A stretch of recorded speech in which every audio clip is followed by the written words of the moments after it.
তোমার সামনে তোমার ভাই আর ভাইয়ের বউ আমাদের অপমান করতেছে আর তুমি বসে বসে চুপচাপ শুনতেছো? শোনা ছাড়া কি আছে? সত্যি তো বলছে, তোমার বাবা বিয়ের সময় একটা গ্যাস দিতে পারিনি।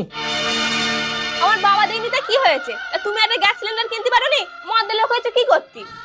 হ্যাঁ ঠিক আছে, আমি নাই মদ্দা লোক না, তোমার বাবা মদ্দা লোক তো। তোমার বাবা যদি মদ্দা লোক হয় তাহলে তোমার বিয়ের সময় একটা গ্যাস সিলিন্ডার দিতে পারতো তো।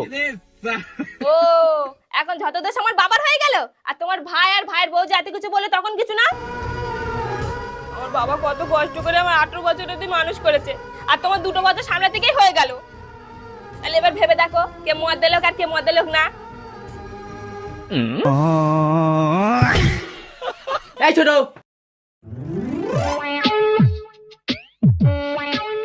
এই তোর বোন নে তোর গ্যাস নে, তুই এক সাইড হয়ে যা। আমিও দেখতেছি তোদের গ্যাস কতদিন চলে। আর আমার বোর জন্য আমি এমন একটা জিনিস বানিয়ে দেবো সারা বছর চলবে, জীবনে শেষ হবে না।